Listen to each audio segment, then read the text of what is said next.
breakfast. Now, the Poultry Association of Nigeria has revealed that more than 30% of poultry farms across the country closed in the past 6 months. The National Publicity Secretary, Godwin Egbebe, while speaking with journalists, attributed the shutdowns to the exorbitant operational cost and the cost of transportation, which have driven up egg prices nationwide. Mr. Egbebe affirmed that the increasing cost of feed has put immense pressure on poultry farms, making it difficult for many to sustain operations. Let's talk this through by speaking with a poultry farmer, Taiwo Adeoye, who is joining us in the studio. Thank you so much for joining us. Thank you for having me. Good morning. That's the way you're laughing, because that was what we were discussing before, you came on air. The price of egg and everything, because now poultry farms are closing down. But first and foremost, with the over 30% of the farms that I said have closed down, what does this alarming trend reveal about the state of Nigeria's poultry industry, and what do you think are far-reaching implications on the Nigerian economy? By what you are saying, or that you have been said, the industry is collapsing. And let me start by commending on TVC, because some times ago, you are always fighting me to come here and talk about the industry. And about 2020, after COVID, I predicted all this. When I met one of the staff where I was sitting at the reception, I reminded him, and he remembered. I actually predicted that if things go the way it is, by now, egg will reach 5,000. If things go the way it was going. What was that thing? The high cost of raw material. Okay. Precisely feeds. Feed constitute about 75 to 80% right now. Before, it used to be 65, 70. It's now 75 to 80% cost of production, if not more.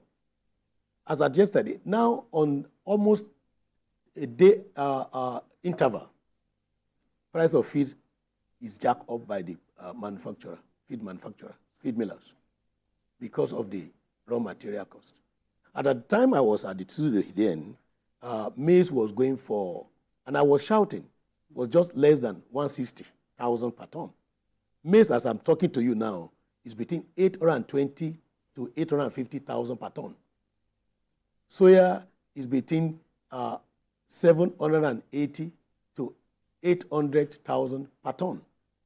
Wheat over, which ordinarily about this season is always cheaper because of the competition between the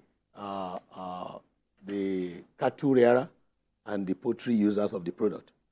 Because they can now have grasses, they don't use much of wheat over about this time. Wheat over is about 310,000 per ton. GNC is not even available at 750,000 per ton. So just yesterday, the feed miller informed me, one of the suppliers of feed to our farm, informed us that they have increased again. They increased about 4 days ago. In 2 weeks now, they have increased up to 4 times prices of feed. So, but farmers are not getting the benefit, because even from the farm now, farm gate price we call it, a crate of egg is still less than 4,000 to 4,000. But by the time you had the transportation, the haulage and all that, and then the middlemen and women, they would have put their own, and that is what you are now seeing in the marketplace. Then the truth of it is that how many people can really afford that now under this dispensation? Talking about how many persons can afford this, you will agree with me, or you may not agree with me, that the federal government has introduced some monetary and non-monetary initiatives just before we talk about the state of farms in Nigeria to, alleviate or cushion the effect of this economic situation on Nigerians. And the Publicity Secretary for the Poultry Association of Nigeria was quoted to have said that these palliatives were received, but they were not enough to tackle some of the ills in the sector. So let's start with you. Did you receive the palliative? What did it constitute? And was it shared equally? Which palliative? I challenge them. openly here. How many farmers get what? There was a time they were distributing maize here in Lagos, giving like how many bags? 10 bags to farmers. With full capacity, I will use more than 5 tons of maize in a day on my farm. Because you have a very large farm. I'm just an average. Yeah, it may not be the same with someone who has a small. Even if somebody has, okay, let me give you the scenario. To produce a ton of feed should feed like just 8,000 birds a day. To produce a ton of feed, you will need about 500 kg. 100 kg, that is 5 into a ton. It's sad when you are hearing that farmers are getting palliative. Where are the farmers? Go out there. And that is one of the major problems that we are having, practical farmers. I'm not talking about political farmers. We have what I call political farmers. Apart from being a farmer, I'm a specialist. I'm an animal scientist. What does political farmer, what does it mean? They are just on paper. They don't have single birds on their farm. Are you saying that politicians do not have right to own their farms, or some of them? I'm talking about political farmer, a name coined for people who try to represent farmers, but they are not involved in the production. But you just acknowledged that maize was distributed to some. I heard about it. In Lagos. I heard about it. So to an extent, it happened, but it was not just enough for some farms. That's what you're saying. To what extent? That's what I'm saying. I've accused them, those group of people as well. You get feed, you receive maize. It's sad when we are getting this kind of report. My farm is not in Lagos anyway. But that's the reason why you're not. I'm aware. I'm an opinion leader in this industry. And don't forget, I'm the immediate past president of Animal Science Association of Nigeria. I'm currently the chairman of Poultry Science discipline of Nigerian Institute of Animal Science. So I'm aware, I'm involved. Just to be very clear, just for the purpose of this conversation, what's the location of the farm, so we could start from there? We have 2 locations, one at Osun State, Iwo precisely, and one at Ibadan, at Oyalami village, very close to Togate. So if you're looking at locations, because based on the fact that you have information coming from different states, are you saying that state governments or maybe federal governments are not doing enough to mitigate the impact of this rising cost of production on poultry farms? At all. At all. And I'm able to say it here. You go out and interview farmers. I've said not political farmers. I know TFC doing that before. You go out and talk to farmers. If that is the case, why are we here? Why is feed moving from the time I predicted this? How much was a bag of feed for layers, for boilers? Farmers are hearing me now. And if you allow them to make comment, they will tell you. So it's sad. And we all know why all this, the input, the production input, why the price is going high on delivery, they are not available. Farmers are not able to farm because of insecurity. No, I'm not only but here. You said something. You said you've been raising the alarm back in the day, especially during the COVID-19 pandemic. After the COVID. And yes, post-COVID, because we are still, there's still some part of the country, part of the world that are still, having to fight against COVID. Even some different diseases are coming out. At that time, there was loud noise across the, globally, that there would be food crisis. There will be so much crisis after this pandemic. Do we now completely lay the blame of, what we're experiencing now at the doorsteps of the government? Because this is something that is experienced world over. UK is going to election today.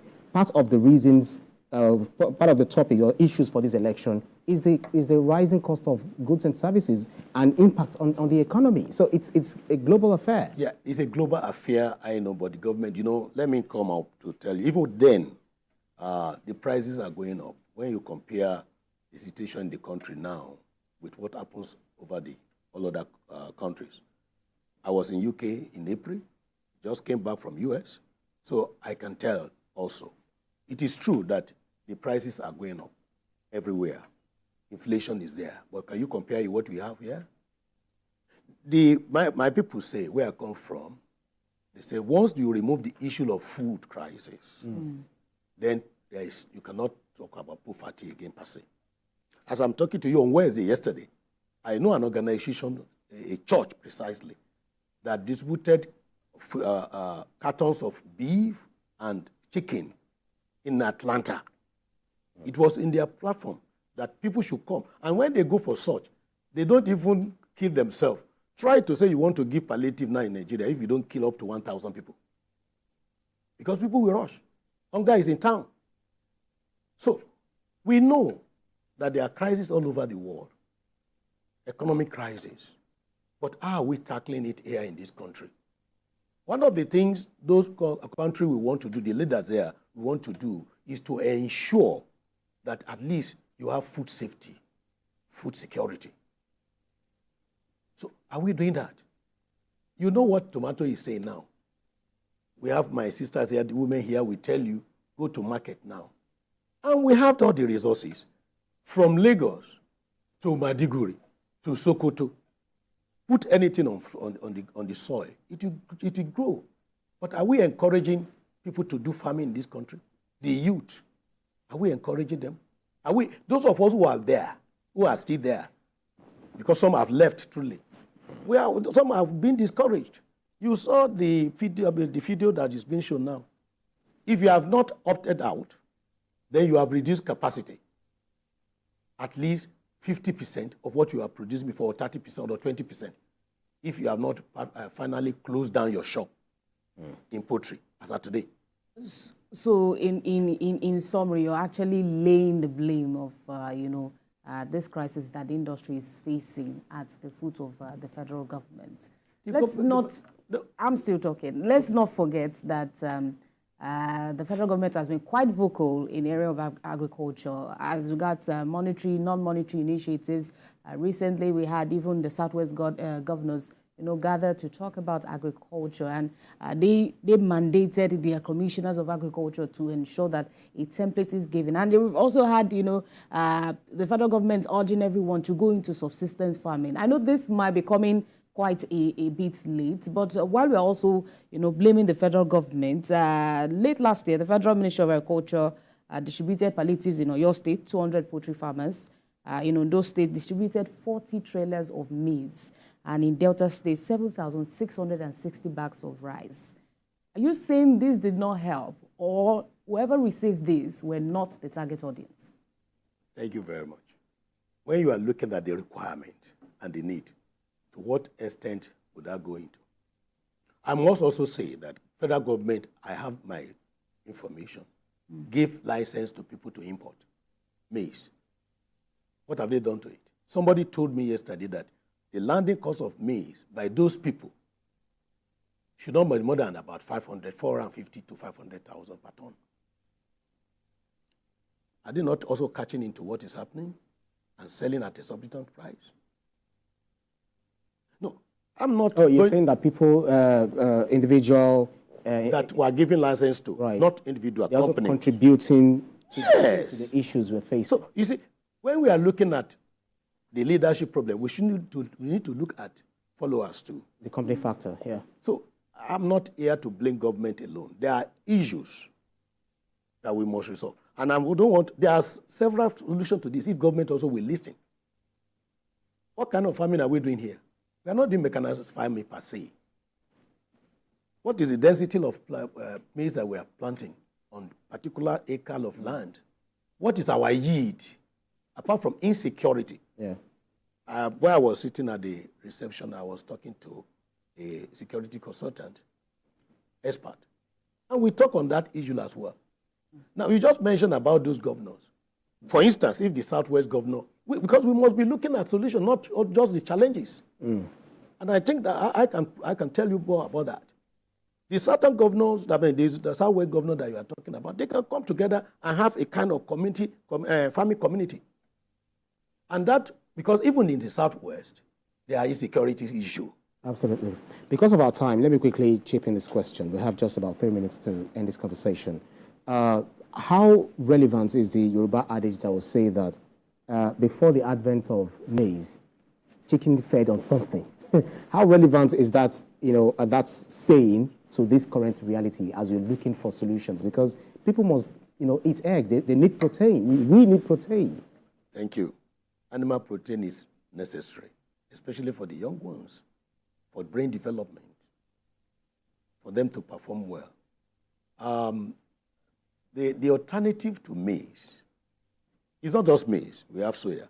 Before we start using soya bean meal here, I'm not too young in this industry. I put in up to 35 years in the industry, poultry industry. And they are alternative, but you cannot replace maize totally. Now we have what we call cassava peel. To what extent can we? In fact, it's not even available enough. You can replace maize by 20% of that. Sorghum, white sorghum or yellow sorghum can be used. Those ones are not as expensive as maize. No, they are also expensive now. Everything is going up. But the truth of it is that in those days, they used to throw away dry grains, dry waste. Yeah. I remember growing up on my father's farm, you have it there. But today, you can use to some extent, you can use that. I'm an animal nutritionist in your formulation. But then, how available? People are no longer farming. Is the major challenge in those crops. Then the seed that we are using, are they improved? I have said it here before. Most of the things that seed that our farmers are planting are just grains. They are not seed. The yield on per acre is still less than 3%. 3 tons per acre. Whereas in the places like US, it's about 10 tons, 10 to minimum, 10 tons per acre. So all these things we need to look at. The government should help farmers. When I was younger, I grew up in a farming community. We used to have extension agents that come to train farmers of how to use modern technology. When fertilizer first introduced in my area, there are extension agents that were teaching farmers how to use them. Where are they today? One of the major challenges we have in this country is also corruption. And we cannot run away from it. They are here. We are feeling it. The farmers are feeling it. And the masses are now feeling it too. Because we are not buying eggs at 5,000. Somebody just told you now 5,600 something in his area. And it's going to continue. More farms will close down. If we continue this way, more farms will go down because the farmers are no longer making money. Wow. So people want to catch in, get some money out, and look for something else to do. Well, we just pray that things don't go further bad the way they are. We pray so. Because we do not want it to be worse, let alone talking about the worst. We pray so, but do something.